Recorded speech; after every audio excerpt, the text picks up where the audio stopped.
Okay, we're live. Chandler just found out this is live. um, I didn't do my research. That's on me. no, well, I also didn't explain. I actually thought of saying it like about 5 minutes ago. I was like, should I text him and tell him? And then I was like, oh, maybe he'll say no. Then I'll just say it just before we go live and see what happens. All right, I'll be on my best behavior. So you're doing walking and talking. You said got to get them steps in. Is that genuine? Like, do you genuinely concern yourself with stuff like that? Like, what would you call that Yeah. list? I don't know. Your daily level of activity is a big predictor of your overall aerobic health, and I can get into zone one with just some walking. So if I do enough walking, if I'm close to 10 miles a day, there's a measurable aerobic benefit that has for both performance now and health long term. So something I try to Ten, prioritize, and I think 10 miles walking every day. yeah, around 20,000 steps during season. I'll bring it down. Like we're a little bit closer to competing, so I want to make sure that muscle glycogen's super high and I'm ready to lift a bunch of weights and stuff. So I'll bring it down a little bit closer to competition. But for 75% of the year, that's the target. Wow, that's cool.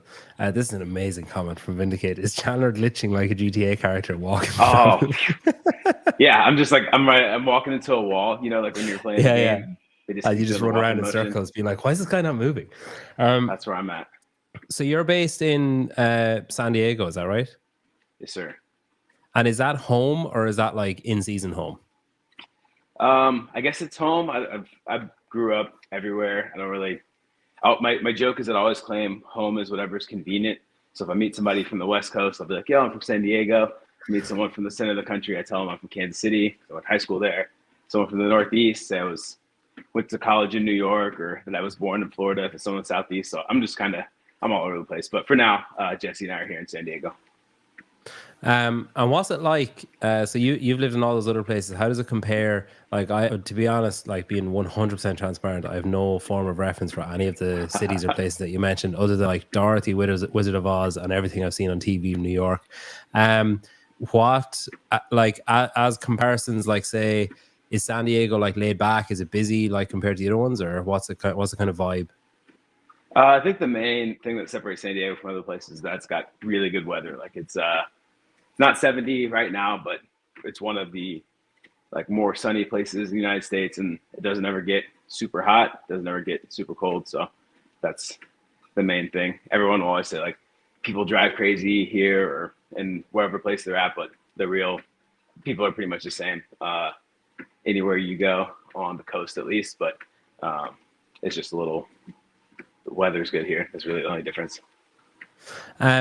You were in the army up until like what, about 18 months ago or 2 years ago, is that right? Couple of years, yeah, mid 21. And how, like, what age were you when you joined the army or military or whatever, and then what age were you when you finished? So I was 17 when I went to West Point. I was there for 4 years and graduated, became a commissioned officer in the United States Army as an armor officer, which is tanks and really just tanks, but those big old things driving around. And I did that for I was an armor officer for my entire time in the Army, but I was really doing actual like line unit stuff for 4 years, and then I spent a couple years United States Army Recruiting Command doing the Army fitness team and being the project manager for that. Is that recruitment command? Is that like the people that you'd see at the CrossFit games that have like the standard of that kind of thing? That is, yeah, that was Okay. me trying to tell people to join. Again, my points of references for army and military are just totally encapsulated by what I've seen on TV and Instagram. There's no I have no experience of it at all. So, bear with. When you when you were 17, is there a familial history with military, or is it just something you spotted yourself that you thought you wanted to do? Yeah, it's a bit of familiar history. My grandfather, my mom's dad was in. My mom's sister, one sister was in. My dad grew up in a military town, Enterprise, which is right outside of Fort Rucker, where Army trains all its aviators, and several cousins. So I felt like growing up, I always either wanted to be a soldier because I saw a lot of my family members who were doing military stuff, or an athlete because I also had a lot of family members who were athletes. And lucked out because I've been able to do both. But I don't really know what I'm gonna do next now. Well, hopefully we have a while before you have to decide that. When you left the military, then like how does it work? So, like I would have thought that if you join the military, if you wanted to, that could be your career, like forever. You know, you could just keep moving around doing different jobs or do the same job or whatever, like forever. But is there certain windows where you can say, all right, I'm done, or can you just like stop anytime? It was a pretty long lead time before you're allowed to get out. Like you got to submit your 2-week notification, like a year to 18 months ahead of you leaving. But That's a long 2 weeks. It is pretty long. And after West Point, you owe at least 5 years. So when I was first wanting to get out, I remember, never forget a day where I was doing some sort of field exercise and it was cold and it sucked and I was wet. And I was like, looked up at my phone when we got back, like, how many more days do I have left? And it was like 1,600 days before I could get out. And I was like, oh man, this is going to be a long haul. So you can't like get out exactly when you want. And then whenever you move to a new place, you owe another year. And there's all these other things you can do that can incur additional time. But I was able to get out a good time. So 6 years was wow. So it's sort of like if you did, you know, they do that thing in Australia where they sponsor your citizenship, but then you owe the company like X amount of time working for them, basically. So when they train you up in West Point, you're basically signing up to, you're like writing an IOU for 5 years. And then anytime you move, you're kind of moving back a step time-wise. Yes, exactly. Yeah. So you get out and you're 27, 28 years old and gotta play catch up with everyone else. But you build a lot of skills, and I think you also are able to start off halfway decently financially and everything. So it was good. Like I had a job. They pay you at West Point. You have a job coming out of school as well. And when you're doing things like going on rotations to Europe, or if you ever got deployed, that's a bunch of tax-free money, and the pay isn't that again. So like you have a good leg up for whatever you decide to do afterwards if you want to get out around that 5-year mark, or pretty much any time before 10, 15 years. I think after a long enough time period, you just build yourself into the lifestyle too much, and it's a little harder to transition out unless you're, you know, really a really high ranking person with a ton of experience. So there is kind of, if you're getting out between 10 to 20 years, that's a little bit of a awkward spot. But if you get out before then or after, you're probably pretty well set. So when you leave, have you got like a qualification? Because obviously like managing tanks isn't really that applicable to like, you know, regular life. So have you got like a qualification or something when you finish? No, I got nothing.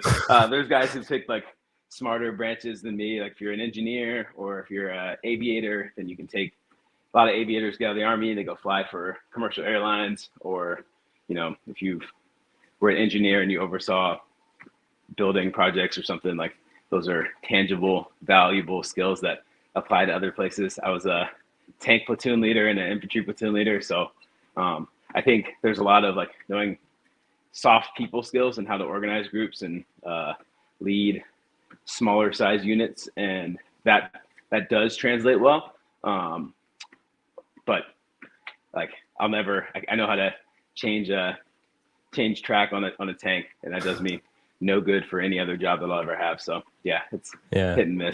Be pretty cool if you like started doing Uber. It'd be pretty cool Uber to have. Like, do you want to book the XL or do you want to book the tank? Where is it? Jason Hopper says Chandler Smith is one of my favorite people on earth. Dude, I love J Hop. I'm glad that I can just cheer for him this year. I don't have to worry about getting beat down by him or trying to keep up with him. I wanted to talk to you about that actually. So last year, you were at the games last year, individual best career finish, like you were just fourth last year. And then you finished up, and then all the talk after that was about going team. And I think a lot of people, including myself, said, okay, yeah, he said he's going team, but like that was kind of before the games had happened that those kind of rumors were starting or those kind of things were being talked about. And then after the games, I thought like, well, how do you walk away from individual after a season like that and step into team? Like the prevailing emotion I feel like a person would feel would be, man, if I did that, if I get another year at it, like how much better could I do even better again next year? Was there any kind of reluctance on your part to go team after having such a good season? I don't think there was a ton of reluctance initially because I feel um, this was the second year that I'd had a top 10 finish, but I knew what the cost for it as far as like being married and someone who wants to spend time at home and with my wife, like the cost for finishing that high like this last year was just something I wasn't ready to do again. And every athlete kind of views things differently, but I don't know if I've got enough potential or want to in me to, be somebody who wins the CrossFit Games. And at that point, if you're not winning or a podium level athlete and you're going to go and like best case scenario finish between 5th through 15th. I know last year between all the various things that I was doing, I was gone for 209 days, and I was like, man, I didn't get married to go on deployment. Like part of the reason I wanted to get out of the Army was because I didn't want to spend that much time away from my family. And as someone we're coming up on 2 years, but someone who was like kind of recently married, I felt like things were going to trend in that direction if I continued to just do this every single year, or just like do the individual side of things every single year. And there was no tangible change of like how I was going to feel or experience the world if, I went and did pretty well again. The top 10 finish is cool, but making sure that I'm building my relationship and I'm in a position to take advantage of the fact that we get to spend a lot of time together since Jesse's training full time as well. Like taking advantage of those things was more important than just blindly deciding to go into another year for the sake of just continuing to do the same thing that I was doing before. So it was a pretty easy decision to come to when I made it. What about since then? Have you seen, like, say, when you're looking at leaderboards or looking at like individual rosters and stuff, is there any part of you that's like, oh man, I could do some damage there? Yeah, I think you're always going to have that, but that's part of, at some point closer to the near future than further away, I will be an ex-athlete. So I'll have to have an identity that is not tied to always thinking that I could be outperforming people who are in the spotlight. And I've iterated this process before. In 2017, when I lost a piece of my finger, I was out for that year, and I felt like I was fit enough to maybe make it that year. In 2018, we were on the rotational deployment to Bulgaria, so I didn't really get to train that much.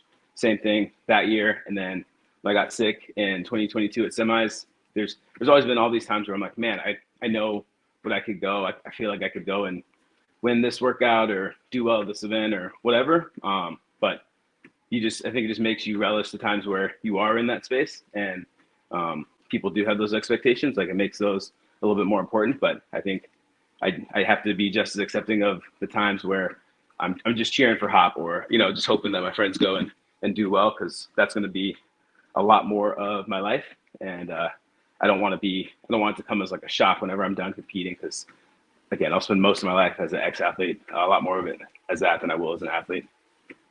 Yeah, that's fair. Augustus is asking what's going on with my ski erg. So it's actually not built yet. It's like I just took it out of the box and got rid of the box. There is shit everywhere in my house. So I'm building like a garage out the back to move the gym out to there. And then this is going to become a toy room for the kids. But the camera doesn't do justice how, like, there's literally stuff closing in on top. Like if I can't push my chair back or push it to the right or push it to the left. It's literally like I have this one window to sit in. So yeah, it's a mess at the minute, but soon. You're composed. You're on top of it. Yeah, I'm definitely not stressed out about it. I think I was told, the builder told me today, the electrician was here putting in wiring and stuff in the garage, and then the builder said, "Oh, unfortunately there'll be no one there tomorrow, but we should be finished by Tuesday." And I was like, "Cool." What reaction are you expecting from me for that? Like, are you expecting me to be happy or annoyed? He's like, "Oh, annoyed." I was like, "Cool. Once we're on the same page, I'm happy." So yeah, another week or so. How did you lose your finger? Moving tank parts around. There's a whole long drawn out story I'll tell you in person the next time, but the short of it is that we were moving tanks out of the field, and we were rushing to do things fast, and you make mistakes when you're rushing. Knocked a piece of one of the tank side, like part of the tank side armor off. It's like a half-ton piece of metal, and because of circumstances, we had to try to move it by hand, and it's just a hard thing to try to. It's hard enough to try and move a worm, which is a third of a ton with 4 people, and trying to move metal and soft and round as well. Exactly. Yeah, it's built to be moved. So just trying to do things too fast, and paid for it. And is that was that like the instant it happened, it was gone, or was there like was it hanging on? Like, was it it was hanging around? It was mega smashed. There was a ton of splintering in the piece. Like I thought that we could still get it reattached, and a moment that I'll never forget. Anybody's heard me tell the story, so we say it's a bunch, but like the doctor who, after the Army doctors saw me and stitched me up and told me to come back on Monday, even as I was bleeding through the gauze, I went to go see an actual real doctor, as he was like looking at the piece that we had on ice, he was like, "Yeah, man, that thing's gone." And he took my finger and he Kobe Bryant threw it into the trash can. And that was the last I ever saw my finger, or the tip of it. So. Wow, that's that's good bedside manner, I guess. I mean, making light. I was on so many pain drugs that I thought it was really, really, really funny, and I still really do think it's funny because it's just like a surreal moment to be like, it's a piece of my body. I grew this. It's been a part of me, and you just like discarded it like a Kleenex. What's that? Is it the vet in The Simpsons where he like flicks the gerbil against the wall and it hits a basketball net and goes into the bin? It slides down. The gerbil is dead. That's what he did with my finger. Surreal experience. When you finished up last year, kind of before you finished up and after you finished up, a lot of the talk was that you and Noah were going to go team, and that was kind of the plan. And then I know you guys did Madrid as a team, and Wadapalooza with Tola, and you've a long-standing friendship with us as well. As things have moved forward, Noah has his Peak 360 team with Lena, Matilda, and Tola, and then you're over with Invictus. Like, was that just purely a geographical thing? Was that just like it's too tricky to make it work, basically? I think so. Like, some of those things are a little bit Army related. Again, part of the Army experience is moving around a ton, and I just left Boston last year, and that would have meant we would have been in San Diego for 6 or 7 months and then picked up and moved again. And I think that's probably just the biggest thing behind it. Like, I very much have this idea of the type of person I want to avoid being, and the type of lifestyle that I want to avoid my family having to experience, and having some elements of stability is an important piece of that. So that certainly was a big factor in helping make the decision for both of us, because he's Mr. Miami. He's been there forever. I love Miami as a city, but I think it just would have been a big haul to ask Jessie to move when she was just starting to get roots in the space, and me as well. We just got here, and I was gone for more of last year than I was present. So it just would have been a hard turnaround at that exact moment in time. How did you and Jessie meet? Through CrossFit stuff. I'd known her through the MAC, Mid-Atlantic CrossFit Championship in 2018 through a friend of a friend, and we followed each other, and then she so kindly slid in my DMs, right, like in 2019 or early 20, and we started talking from there, and it went. But it's kind of like all my friends and pretty much everybody knows through CrossFit or through knowing someone in the CrossFit space, so it tracks it. That's how I met my wife too. Is it difficult? So say last year you were going individual, and this year you're going team, and you've obviously said that you're around more or whatever, but she was on a team last year, so you're kind of both training for, I guess, similar but different goals, and there was similar but different pressures and intensities and stuff required for the two different levels of the sport or strands of the sport or whatever. This year you guys were both on a team separately, and then through circumstance and happenstance and injury and everything else, she's now on the team that you're on. Is that bringing it, like, that has to be intense? Like, it has to be unavoidably intense that you're married, living together. Like I love my wife. I would not want to work with my wife. Yeah, she's phenomenal to work with, so that helps make it a lot easier. But this was pretty much the last thing I ever would have wanted to do because I very much enjoy. Like I don't know, you want to have some sort of separation for what you do at work and what you do at home. Luckily, she's flexible and loving and understanding enough to balance them both a lot better than I am capable of, and that's made the whole experience a lot easier. But it's something I would have never thought I could possibly do or that I would want to do.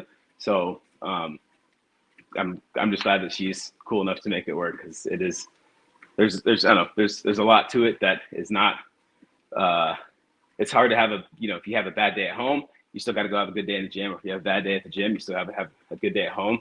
And normally having different experiences during your day to day allows those things kind of buffer out. Like if she had a bad day at work, but I had a good day at work, then I can come home and it bounces out the gym. But we're very much on the same wave now. And if she wasn't as stable and just kind and awesome as she was, it would be a lot harder than it is. But it's still not the easiest thing. But we're having fun through it. And I am really grateful for the fact that we're coming up on 2 years, and I think we'll have spent more time together by the end of this year than a lot of couples probably get to spend 5 years in. So that's really a blessing, like that we get to spend this time together and make these memories together. But I think from a competitive or just like performing the job standpoint, it definitely can complicate things, but it also has potential to make things better when it goes right. So higher highs and lower lows on this side. Was there a conversation like beforehand of like I've been judged in workouts in the open and stuff by my wife, and I'll talk to my wife the way I won't talk to anyone else when I'm being judged. Like there's no filter required when it's someone who like literally sleeps in the same bed as you. Was there a conversation before when this was kind of mentioned as like, oh shit, like you might need to be the alternate, we might need to see what happens or whatever? Was there any kind of conversation or has there been any potential awkwardness around the seriousness of the season and the fact that like there's a time and a place for having fun and blah blah whatever, but like when we're working like that, it's or I might speak to you as an athlete, as a team member and as an athlete in a way that I wouldn't speak to you as my wife. Do you know what I mean? I think I try to avoid that because like I'm going to be an athlete for however, like a competitive athlete for a short amount of time. She's going to be my wife for the next 60 years. So the wife part always has to come first, and like making sure that respect and love is communicated is the number one priority over team or workout effectiveness. And like maybe that costs you a little bit in some places, but that's really in 15 years when nobody remembers who won the 2024 CrossFit Games on the team side, like she's still going to be my wife. So that has remained the priority and I think obviously there's going to be times where you're getting upset or working out's hard. You don't make the best decisions when your heart rate's up, or sometimes you just got to get information across quickly. But I really think we've tried to make sure that is prioritized across. And I'm lucky because she's been around me training for long enough to where we know how we've had a lot of reps on like how to talk to each other. Like when I first moved to Boston and she moved to her corner of Boston, she would come and work out with Amanda, Sam, and Kat and I every now and then. And then she worked out with me a little bit more as we were finishing things up out there. And she worked out with me a little bit more last year for the first part of the season. So we're not totally new to it. And I think we've built some systems and like each of us know how we want to be communicated to and maybe the right time to talk about something now or to shelf it. And that's helped out a lot, but it's always going to be hard because we're trying to do hard things. Yeah. You mentioned Boston there. It was obviously well publicized at the time. You moved up to CompTrain HQ or whatever, and Ben has spoken about how he was kind of trying to start like a hub, an athlete hub basically, and to have like a group of athletes and stuff training together, like consistently. It obviously didn't work out for him the way he had it planned. And I'm guessing like for you guys, he didn't feel like it worked out the way that you guys wanted to either, I suppose, if it didn't work out for him. That season obviously culminated in frustration for you. You were sick at Semifinals didn't get to give like the end of the year that you wanted to. Like when you look back at that whole experience of, obviously it's a risk. Like you take any move that you make, any change that you make as an athlete is a risk. When you mentioned you're not going to be an athlete for that long at the highest level, so all the decisions that you need to make have to be carefully considered about, like, well, what's going to happen if, or, you know, is this going to move me forward or move me backwards or whatever. So most of the decisions that you make involve risk. When you look back on that, like that year of training and working with CompTrain, and obviously the end was frustrating, but how did you feel about the process of it and like being in it at the time? Man, I learned so much there. I have like truly, not just being like diplomatic, I have nothing but good things to say. I feel before I got to CompTrain, I knew how to train really hard, but I didn't really know about what it took because I came right out of the Army and went straight to CompTrain. So I'd only known how to train around all the limiters that the Army was putting around me. Like my nutrition knowledge wasn't there, didn't know about how to maximize recovery or sleep, and hadn't really done any serious mental training since I was wrestling in college. And the focus that they put on all that stuff there, like I think I wasn't ready potentially to train with super high level athletes every day, and maybe competed myself out of shape before the 2021 games because I didn't know how to self-regulate.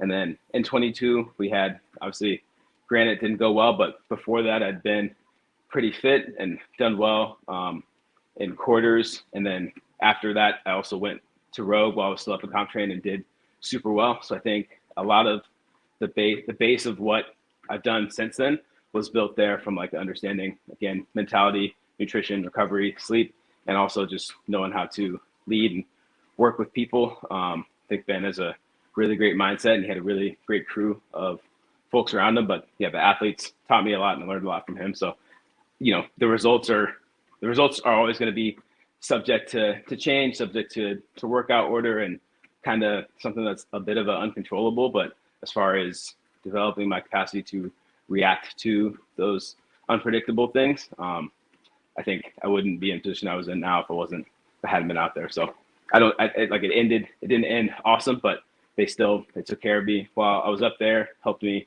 even find a job when I was thinking about transitioning out of CrossFit. And even now, if I called Ben up today, like I called a few months ago, he'd pick up and we'd chat, and he'd be willing to share his time and give advice. So it didn't end up looking and working out exactly the way that he wanted to, but even his reaction to that whole circumstance like shows the character that he prioritizes. And that's something like he's always saying, better people build better athletes. And I think I learned to become a better partner, better coach, better person to train around because I was there. So even if the results weren't super awesome, like the skills I built there again are the ones that are going to help me pass my time being an athlete. And that's really what's most important for me. I don't want to sound corny, but like that, because I've said it a few times, but that really is like the only thing I'll have in 30 years is, you know, the medals are going to get dusty and people are going to forget or not care. There's new athletes coming in all the time, and my character is going to be what's still there. So I feel like that. I don't know, man. Josh Bridges hasn't competed in a while, and people still care about him. He's about 30 years finished by now, surely. Yeah, but I think people also remember Josh too for who he was. You mentioned the transitioning out of CrossFit. How serious was that? How close were you to just being like, oh, screw it?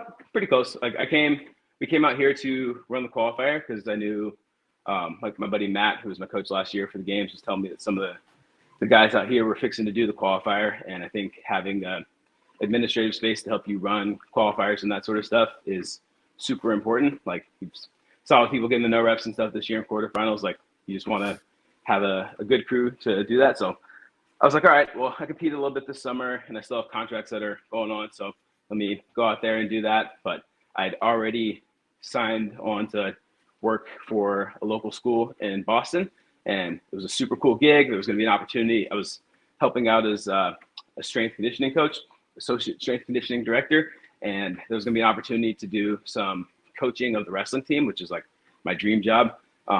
When the head coach went on paternity leave at the top of the year in 2023. So I was pretty sure like that was going to be my transition into all that. And but went, and I was getting hernia surgery in September, so I had really low expectations for Rogue because I had like 5 weeks from hernia surgery to Rogue 22, and I went and did well, and it's like, all right, well, can't stop on that note. Probably still a little bit more gas in the tank, but you never know. Like, I think I just want to be comfortable with the idea of it. Like, for the longest time, I had in my head that I was going to have something terrible happen when I was 30 because my dad tore his ACL, and he was kind of hitting his stride as an athlete when he was playing in the NFL. When he was 30, tore his ACL, never played another down again. So in my head, like, I think I was always afraid that when I turned 30, something bad was going to happen and my career was going to be over. And I think I just have spent a lot of time like being comfortable with the fact that this is super cool. I really enjoy it, but it could be gone tomorrow. And long term, it's not who I am. So I really have to actually do things to internalize the fact that I'm not just a guy who does CrossFit. But it's a lot easier said than done. So it's like a intentional practice, and even going team is like an element of, trying to actualize that belief that I'm more than somebody who just does burpees like you. Yeah, I just do burpees though. That's the difference. So if you had a bad Rogue, then if you had like not performed the way you thought you would, then potentially that could have been it. Yeah, props. Wow, thank God for Rogue, eh? Yeah, that's great.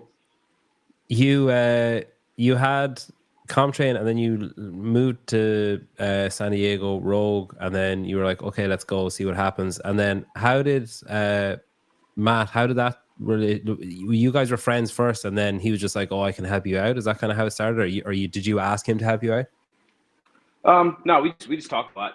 He's one of my good friends. I've known him since Games 2019, or a little bit before. He came to Games 20 and was there when I missed making it to Aromas by a couple points, and just been around a lot of the high and low points, and was like, hey man, like he knew I was kind of on the way out, and he was like, I think if you're out here and you want to keep doing this will be a good place to like help you reset, because between him and Sam and how they approach things here, like there was going to be enough of a community element to kind of maybe help me relax and have fun. And that was certainly the case last year. Had a really good time, and I think the results kind of show that that's where I'm at my best, when I'm having fun. So I feel like being around him is like has like infectious positivity. Oh yeah, like he's like got enough energy for smiling. everybody. It's crazy. He's the oldest guy in the gym, and he's like every time he shows up, he's the one bringing the energy. Like we're all just trying to keep up with him. But he's like freakishly strong and fit as well. Like, because like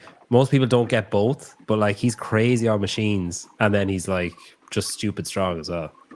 Yeah, and it was super perfect too, because last year when I broke my hand in quarters, all I could really do was machines. And between him and Sam, I don't think there was a better duo of people who love to do machine training. And we're down to mixing some CrossFit stuff. Like, couldn't have asked for a better group of guys to train with. And I probably lost 95% of the workouts that we did on machines, maybe even higher than that and that's all we were doing. So like between quarters and games, I was just getting hammered on machines. Humble, yeah, but it got me super fit. So yeah, very lucky that those guys are around. David said, why not take advantage of the opportunity instead of dwelling on the doom and gloom? I don't think you are well, from my perspective, I don't think you are dwelling on the doom and gloom. I just think you're aware of the fact that it's a finite window of opportunity that you're in, and you need to, as the cards present themselves, play the hand and enjoy it, rather than like I don't hear you saying like, well, I mean, I'm screwed in a couple of years, so I guess I might as well go. Like, I think you're positive about doing it, but you're just aware of the fact that like it's not going to last forever, which I think most athletes, or a lot of athletes, tend to forget that like it is a finite window.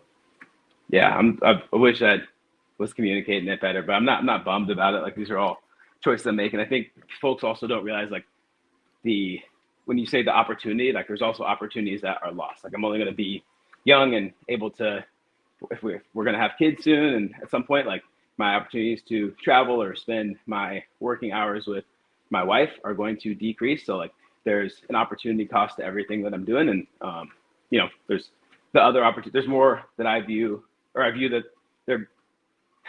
I think there are opportunities outside of just training that I want to take advantage of at this time, or at least like see what's out there. I wouldn't want to finish and be like, man, I could have had the chance to not be gone all the time or not be moving every so often, and I didn't take advantage of it. Like I can always go back to, if the opportunities are where they need to be next year, I can go give individual a try again. We could move if the opportunities present themselves in that way. There's like a lot of other things that I still can do. I just want to I don't want to just be so locked in on I'm an individual CrossFit Games athlete every year. This is what I do, that I wake up and I'm 34 and I just spent the last 9 years of my life just doing that. And there were a lot of other opportunities that I let pass by, but hopefully it doesn't seem like it's doom and gloom. Like I'm pumped about the choices. Yeah. What age are you now? What'd you say? What age are you now? 30. 30. Okay. So you're just a baby. When I said that I just do burpees, Savannah says you're just a guy that reports on CrossFit. If this is what you call reporting on CrossFit, I do not report on CrossFit. There's definitely no unbiased opinions being shared. With the opportunities and stuff that you're talking about, then for a minute there, I thought you were going to say this is like the way you were talking. I was like, is he going to say this is his last season? But then you said I might go individual next year. We'll see what happens. So I was relieved when you continued your train of thought there through that. It's funny when you talk about you and Jesse having a kid. All I think of is how well dressed that kid is going to be. Like it's going to be like perfectly presented all the time, covered in like Puma. Do you say Puma or Puma?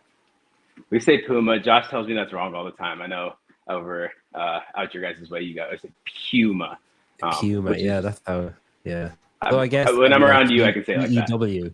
Yeah. Please, just for my own mental health. Easy. Yeah, that'd be great. So this year, then you're with Invictus, and Joshua, and initially Devin, and now Jesse and Lauren Fisher. So you've basically. There's a team built there of like you obviously have some experience with team yourself.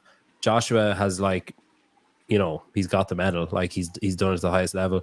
Lauren has also been up at the top level as a team, as an individual. She's been on multiple teams as well, so a huge experience there. Jessie was at the games last year on a team. She has some individual experience as well from like 2 years ago. It's like semi-finals and stuff as well.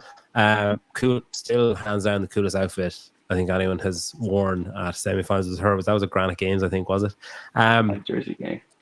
Yeah, but with that team, obviously, when you're on a team like that, the aim is to win. Then, because I know from speaking to Joshua, like he's incredibly intense about his performance, his goals, like what he wants to do, what he wants to achieve, and because he's done it, he's obviously aware of what's required to get there. And it was kind of like well publicized last year, well talked about last year, about there was like some kind of arguments about application, and that Joshua said himself he became frustrated, and that there was kind of a tumultuous time about 2 or 3 weeks before the games, basically, where there was a bit of turbulence or whatever. Really proud of my use of tumultuous there. Are you finding it? Are you leading the charge along with him on that, on like the expectations and what's required and stuff? Or are you is he taking the lead? Like, how is it working with I guess the mental side of things, as in like planning and preparation, not necessarily the actual physical side of it?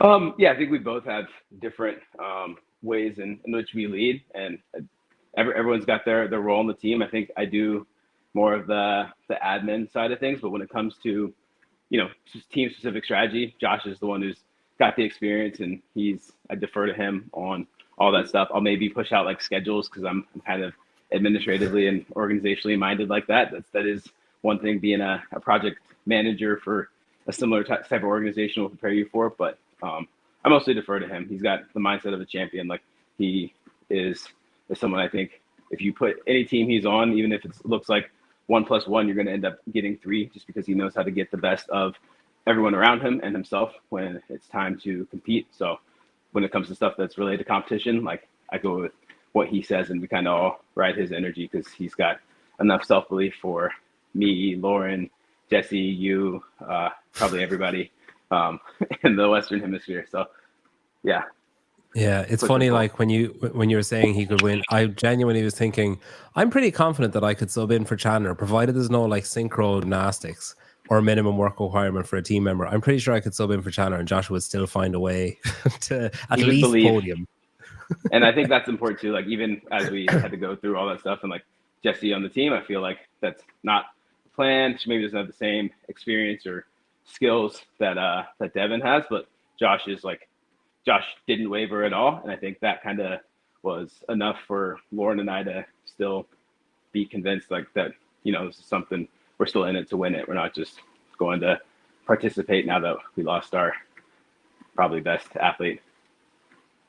Has there been any kind of stress on your part? Because obviously if you are an individual athlete and like you've had plenty of seasons where things didn't go your way, but it's all on you, and it's like you are the one deciding to pick up the machines with Sam and Matt, and you're the one deciding to adjust and adapt and pivot or whatever, and you're the one that has to get up in the morning and go and do the training, and it doesn't matter if you're on your own or if it's dark or whatever, it's just you.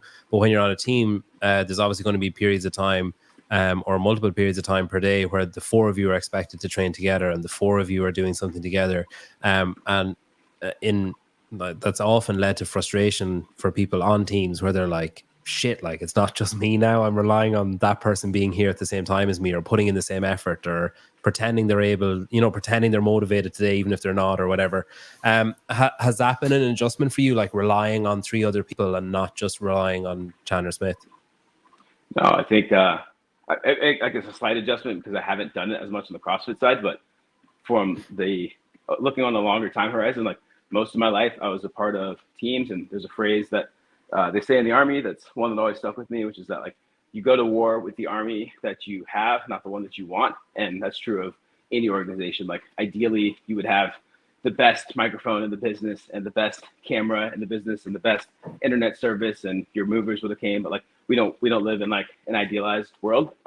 So the whole game in any team or group that you're a part of, like learning to accept the fact that you're not perfect, and I'll bring all sorts of flaws to any sort of team or environment that I'm part of, but also learning to work with the whatever everybody else is bringing around me. Like that's actually life, like life is not me working in isolation and being hyper selfish and training 10 hours a day and like having everything work and orient and serve around me. Like life, I hope, as a parent, you can probably really attest to this, is service. It's not about you're probably having to pull hours that you don't want to, because when the baby says the baby wants food, like you got to get up. It's no longer about you. And I think like those reps of working in community are again going to help build me to be the person I want to be 30 years down the road.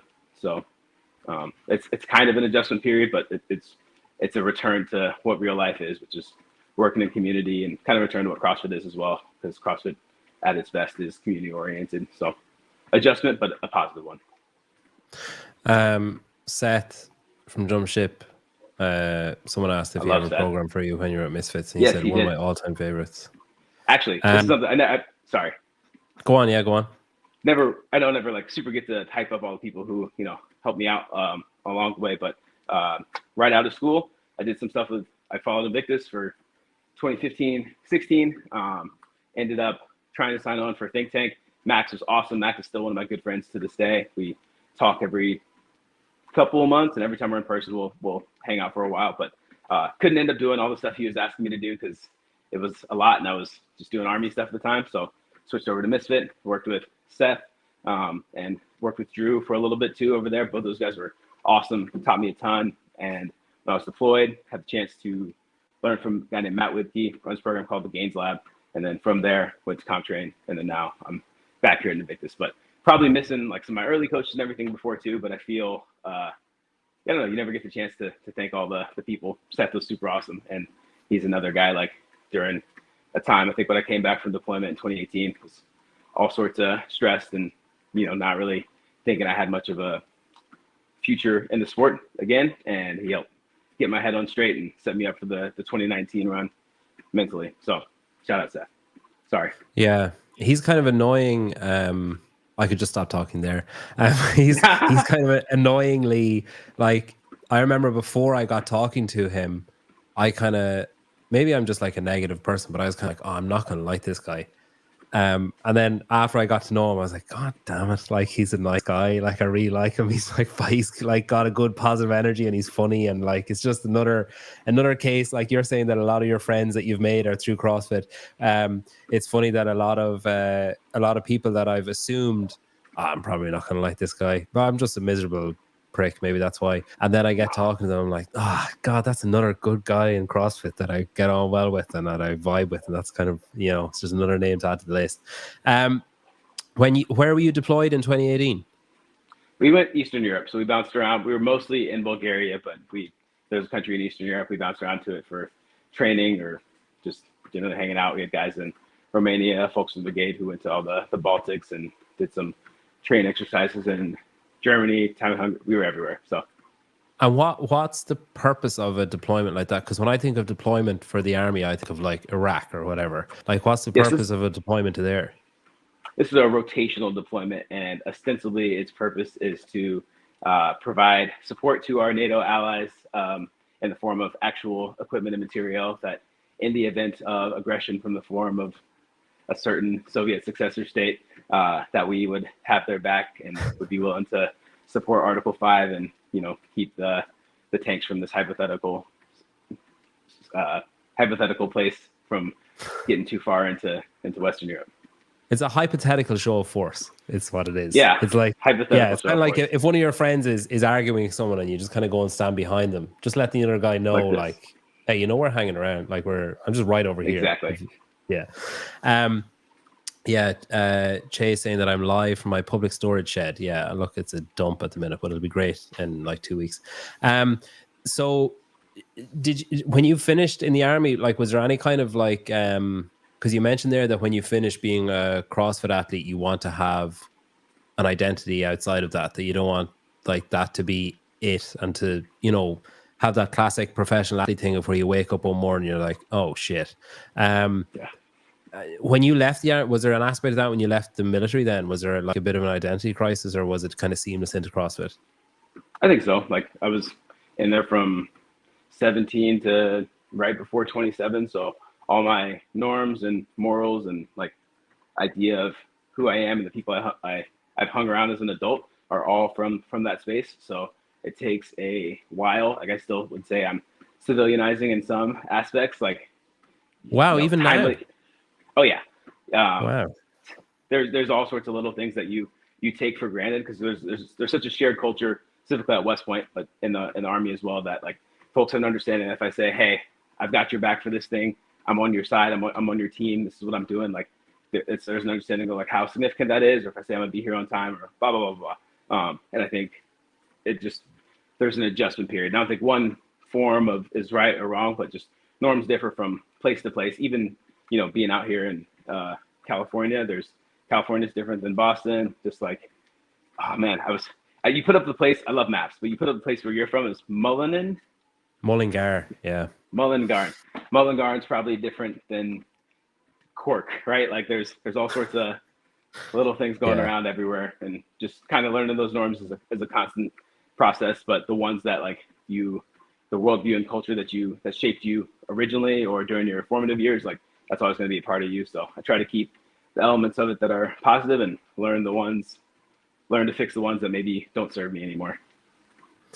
Yeah, it's funny. One of my friends asked me, is there, because like if you travel America, the accents change like pretty drastically depending on where you're traveling through. And someone asked me about accents in Ireland, and I was like, oh man, like we're smaller than like half of Florida, but we've got like 15 times more accents than the entire United States. Oh, it's crazy. What's Mickey Smith's accent? What does he sound like? Mick Smith, oh God, do I really want to do an impression of Mickey Smith? Mickey Smith is from Northern Ireland, so him and Emma McQuaid would be quite similar. So they'd have, let's see, what are the mannerisms? Mickey Smith, people who are around from where Mickey Smith are have what I would call false humility. Like where you say like, wow, it was really impressive. It was really impressive, that thing you did. And Mickey be like, sure, just, like it's down, like immediately downplay it. It's like, yeah, it's like, sure, just threw the all barbell up. Like, it's like nothing, you know, whereas you're like, no, it was actually like, that's the heaviest lift in competition history, you know, like instantly downplay it. But yeah, like vowels are a funny thing in Ireland, where some kind of like New Zealand and Australia, like New Zealanders try to hide vowels, and Australians try to elongate vowels. They're really proud of their vowels. There's a lot of counties in Ireland where they subvert their vowels because like there's for some reason ashamed of how they sound or whatever. And then there's others that really like you to hear that there's a vowel in the middle of the word. Like, yeah, there's. Can you place like, somebody like just by hearing them talk immediately? Like, be like, you're from this county. Definitely regionally, yeah. I'd definitely be able to say, there's certain counties, if I heard a Cork accent, like, straight away, if I heard a Kerry accent straight away, if I heard a Wexford accent straight away, then there's like where I'm from, I'd be classified as having like no accent. Like, it's just kind of like flat, like there's not really much to it. But then like even Dublin, so there's postcodes, you know, like zip codes in the States. There's like postcodes here. And in Dublin, like depending on what number, so there's like D1 is like north inner city. So that's like rough. But the accent for D1 is completely different from the accent from D2, which is completely different from D3, from D4. Like, it's crazy. But yeah, we've a lot of accents. I'll write an article on it someday. It's not really text. This is not really great for text, though, is it? Impressions of accents through text.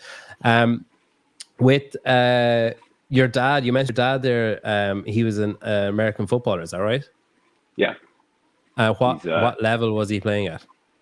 He played in the NFL for 8 years, and then he's been a strength conditioning coach in the league for the last most of the last 25 years. I think he had a couple of years off in between, but he's a assistant guy with the Cowboys now, but just been around weights my whole life because of him. So that's cool. Appreciate him for that. What age were you when you got injured then? Were you born yet? Yeah, I was like 5, 6. Okay, so you weren't really aware of like. I have a lot of memories from it, like, because I remember going to the facility and like for training camp and hanging out, going to the playoff games when the Cardinals made it in '98 and being real excited for the next year. And then he blew me out in training camp that year, and that was it. But all of my early memories are around like watching football or being present at camps and all that sort of stuff. And then so I was really aware when it came to a halt, because those were the big exciting moments for me, going to the games and watching the whole spectacle of it. Yeah, NFL, the highest level. I know that the NFL is the highest level. I just didn't know what level he played at. Like, I know some stuff. Like I said, I get everything from TV and movies. So I know, like, they're not going to cover some terrible league in American football in a movie, but they've covered the NFL. So I know the NFL. I think so. So can you remember then, like, when he, like, what are your memories of him being injured and transitioning out of sport then? Were he, like, was the house like a bit grim, or were you kind of sheltered from it? Yeah, man, that's why I don't put that much stock into this stuff, because I don't want to be. I think he was more surprised than he would have wanted to be in retrospect, and I don't want to be that surprised. So that's why I've always tried to keep this stuff in perspective, because it's gonna end. It's probably not gonna end on my terms. If I continue to go, eventually Father Time's going to catch up, or something's going to happen, or whatever. And that's just something, like, I think if you're not ready for it, the level that it can surprise you can hurt you pretty bad. So just want to be ready. I spoke to you in Miami, and you said something on the vlog that was interesting, where you were talking about like CrossFit being a job, like that competing and training and stuff being a job. And you kind of alluded to the fact that maybe you're different from a lot of the other people that are doing it, who it's like fun or an extension of their athletic career from a different sport or whatever. And it's, you know, it's different and fun and whatever, going out on a competition floor. Is that like, do you think you're an outlier there, seeing it as, oh, this is a fiscal requirement of me to go and do this, and it's like my job, and it's almost like a 9 to 5? I think so. When there's something from wrestling that this kind of reminds me of, like, in high school, you can get away with being a good wrestler by being super conditioned and strong, like having the physical attributes, or being super technical. But then when you get to the next level, you get to college, like, everybody's got a little bit of both. And I feel it's similar on the CrossFit side. I think there are some people who view it as a job, and there's some people who just are having fun, they're super talented, but the very best on both sides are the folks who combine both. So there's a lot of elements of it present in different athletes to varying degrees. I think I learned a lot about treating it like a job from training with Hefner when I was stationed out in Kansas. He had a very business-oriented mindset, and my career is not super. It's similar to his in some ways, and less impressive in a lot. But I don't think it's an accident that like there's similarities there, because I learned a lot from him. And then I also think, from Noah is one of my very best friends, and for a long time, like he did a better job than anybody I'd ever met of just having fun with it. I think he's very serious and locked in this go around, but like he's never let it get to be something where it's not fun or it's not enjoyable. So I've been around folks who have had a ton of success with both approaches of prioritizing both sides of it, but I think finding as close to a 50-50 balance for those things as possible is like what makes the best folks the best. And even amongst like the very best, there's going to be different approaches, but I feel like for most people in the sport, like they could probably use a good balance of both to keep themselves from going crazy with overtraining, or going crazy or not being trained enough by going crazy, Do you enjoy it though? Like, do you enjoy going and training? Do you enjoy like walking out on the floor at Rogue or Wadapalooza or the games or whatever? Like, are you able to be present in those moments and be like, man, this is cool? Or is it like, okay, time to work? I think I view it as time to work, because I feel like there's a lot of responsibility every time I step on the floor. Like whatever I'm learning from my experiences or my preparation is stuff that's going to be passed on when I am a teacher or a father or in any other position where I can, help tell people like, hey, this is what I learned. If I did not go into these situations intentionally, then there's a chance that I did not learn the right lessons, and then that means I could tell them the wrong thing. So I feel like I'm always just oriented around this experience is going to serve someone else later if I approach it with the gravity that it deserves. And so I view it as like a responsibility as work, because I know it's going to have an impact in somebody else's life down the road. What about like, how long does that last? So like, say you're doing Rogue, are you purely talking about like walking out onto like say you walk out onto the competition floor, you do a workout, you're all like work, like this is going to serve someone else, like that's your mindset, and then you come second. Do you allow yourself to be like, man, that was pretty cool, look at the guys I just beat? Like, not really. That's something I'm working on, and I think last year, but it's not. No one is super gonna remember the lessons that I learned from it are gonna impact whatever high school kid I'm trying to teach about wrestling in 2041.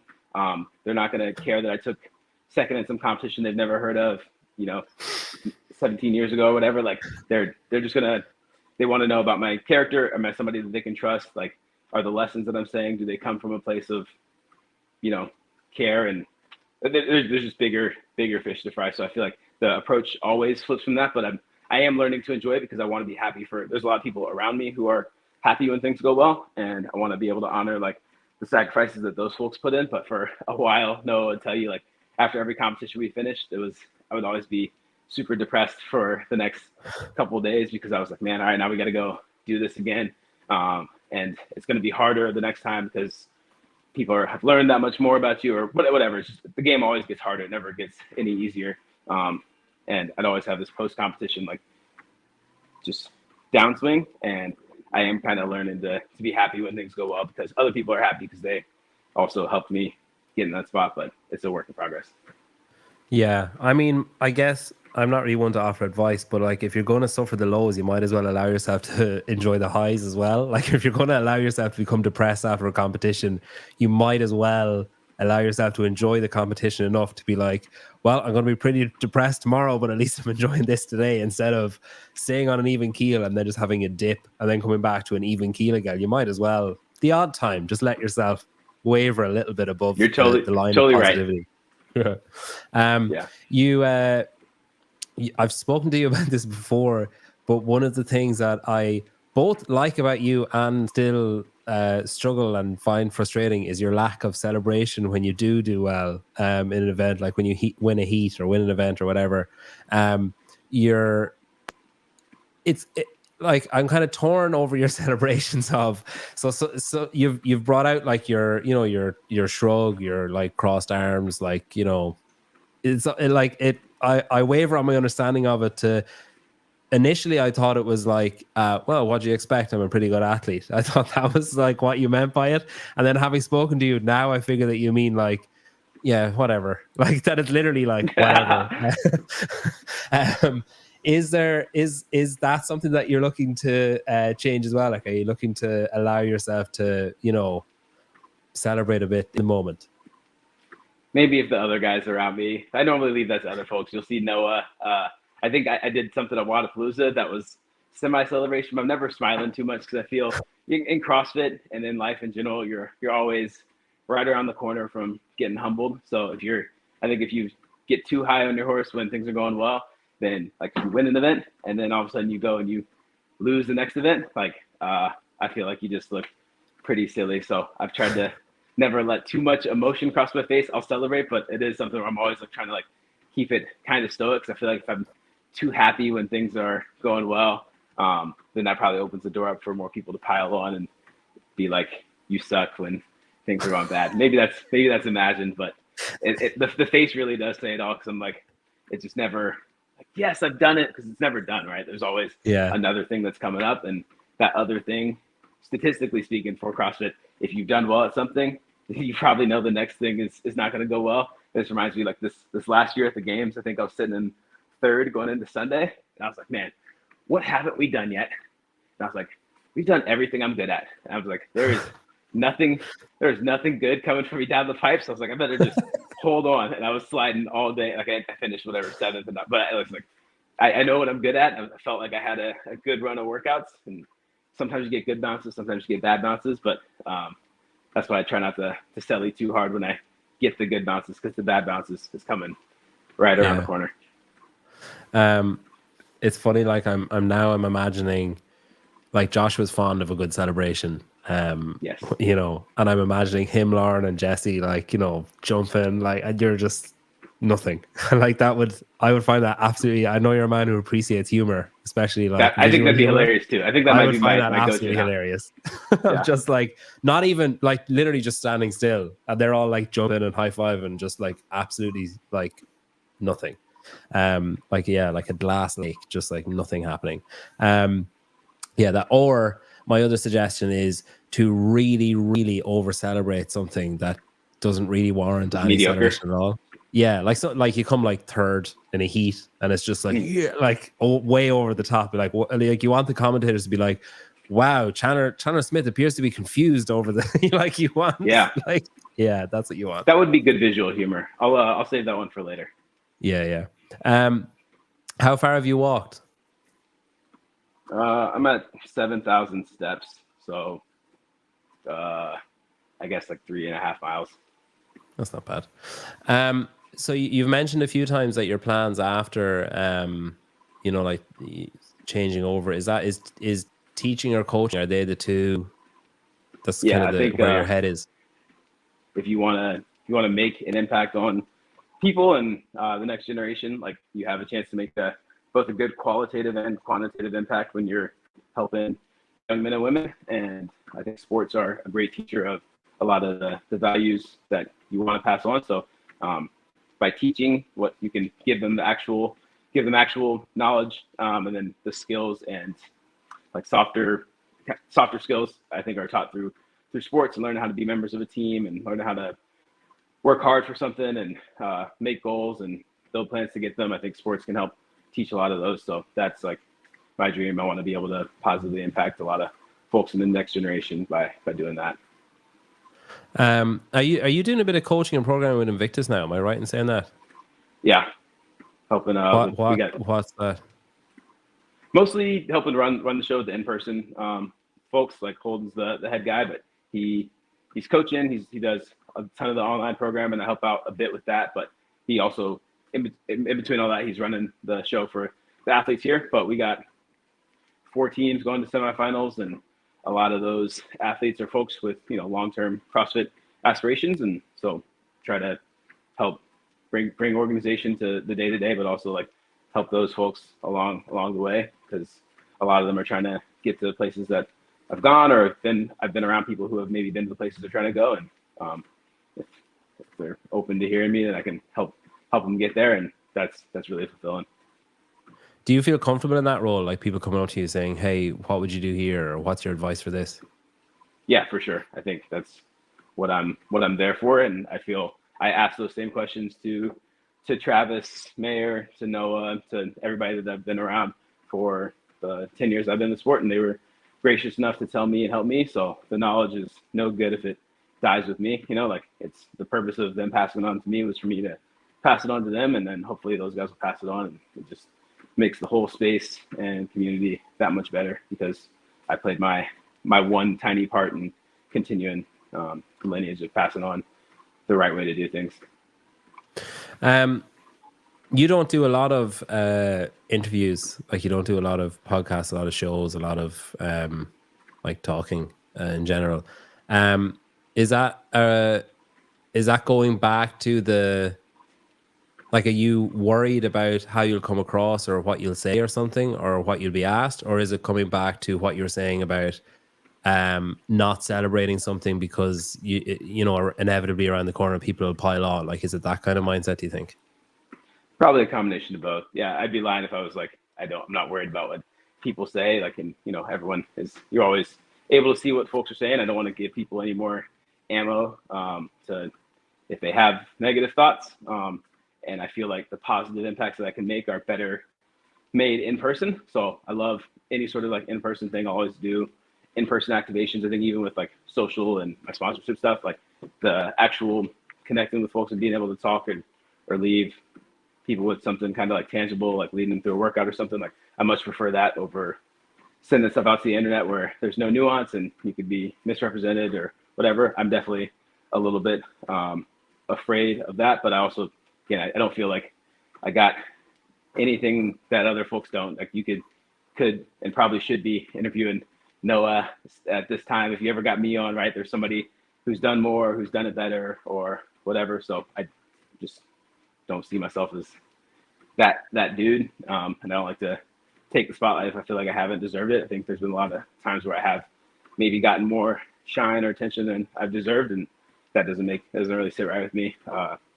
Think of a guy like Sammy Quant, who spent time with out in comp train. That guy's absolute dog. He's got one of the best resumes, like a top 15 all-time resume in CrossFit, and doesn't always get the credit he deserves. And like sometimes I feel like if I'm intentionally putting myself out there to like, that's taking attention away from guys like him who maybe deserve it. And maybe he doesn't want it. Like I can't speak for him, but I just never been like a hyper big want to be in the spotlight guy all the time. Yeah, I mean, I guess my rebuttal, you're not asking for a debate, but I guess my rebuttal to that would be that, like, it's not your choice or his choice who gets the limelight. Like people are attracted to, like moths are attracted to all different kind of lights. It's not like, not necessarily the best light or the brightest light or the fanciest light. It's just like, could be the closest, could be the one that they like the look of or whatever. I'm really going way too deep into this analogy. And the moth. But no, I see what you're saying. Yeah. I think, like, I like Sam. I respect Sam as an athlete. He's been great to speak to when I've spoken to him. Like I had him on the show. I met him in Miami. But he's a great example of someone who is overlooked as like, not as glamorous, I guess, or whatever, or not as like eye-catching of a personality, I guess, in the space or whatever. And maybe because he hasn't been given the same opportunities as others. But then you're someone who doesn't seek out that opportunity, who doesn't seek out that spotlight, or who doesn't seek out being interviewed or being shown or being pushed forward or whatever. But like apologies if this sounds ignorant or whatever or rude, but like I don't really care. I don't really care if you think you deserve it or not, because it's sort of up to us. Like it's up to the fans of the sport, it's up to the media to decide who's the person that we want to push forward, or who's the person that we think has a cool story or has a cool attitude or a cool look or whatever about them that needs to be shared or that deserves to be shared. I mean, I would argue that hearing you talk about not taking things for granted and hearing you talk about wanting to give back and, putting preparations in place to be a coach and to be a teacher when you're finished and stuff is more admirable than someone going on a show because they think it might get them 10 extra followers and therefore the affiliate link might be clicked like 4 extra times or whatever. I think there's levels to it, and there's, like you say, there isn't a lot of nuance on the internet, but there is a lot of nuance to something like that where you don't really get a say in whether you're popular or not. Like if you're just yourself, and then if people are like, shit man, I really like Chandler Smith, he seems cool, like tough, you're just cool then. Like that's just the decision that's been made by the populace. Because it is like, I haven't seen you apart from at competitions where you're competing, and I can admire you as an athlete in that setting. The only time I've really seen you is through your own Instagram, which you're not hyper active on, like you don't put up a huge amount of stuff on there, or like through maybe talking to Travis or in a think tank video, or you did that show with the Corpus Anus podcast with Noah like 2 years ago or whatever. Like apart from those times, I haven't really seen much of you, but I still really love you as an athlete, and I love watching you compete, and I love like the personality that I've seen put forward. So like unfortunately maybe for you it's not really up to you whether you're given the limelight or not, because we kind of just decide, like the general public kind of decides like, hey, I like that guy, he's cool. Well, I appreciate him, and I think even like the fact that we built a relationship in person is why I know I said if I got back on a CrossFit podcast, you'd be the first one I did. I think I told you that like a year. I'm super sorry. I know it's taken forever, but it took me like, I don't know. There's some just like hesitance on my end, because if you ever put yourself out there, there's a chance you can slip and fall. I think being a competitor, you're always putting yourself out there. I've slipped and fallen a ton of times, right? Like the Granite experience was rough. I've gone to the games and got cut, not done well. All sorts of things have gone and like not gone well. And sometimes you're like, man, I don't want to add any more risk, especially if this is maybe going to take away from time I could be spending towards preparing to keep those things from happening again. But I do appreciate the friendship that we built, like just in person. So I'm glad that you were still open to having me on. Yeah, man, you wrote me a letter. I did. I actually forgot about that. Ryan says, I was in a group after day 1 or day 2 of CrossFit Games. Chandler was winning in the top 3. He said, don't worry, I'll be back where I belong soon. Hilarious and self-appreciating. I think that's probably part of the reason why I gravitated towards you so much, is that you're self-appreciating and that you're, it's not, there's no arrogance there. It's just like, well, and I think I'd be the same if I was ever capable enough at any kind of physical activity to get a high level. I'd be like, I mean, the ass is going to fall out of this pretty soon. Let's just enjoy the ride before I inevitably fall apart. You're getting there on the burpees. Cool. You might be there soon. Yeah, maybe. I'll never catch up to you though. Beyond the Whiteboard sent me a thing recently of, I can't remember the number of burpees you hit, but I was like, shit, okay, that's a lot. It was like 50,000 or 15,000 or something, which is pretty crazy. Yeah, I bet. I've vlogged everything I've ever done on there, so a lot of burpees. Yeah, I always just forget. That's my problem. Is that like I'll do something. I'm like, man. I'm like, what did I do yesterday? I'm not bothered. Yeah.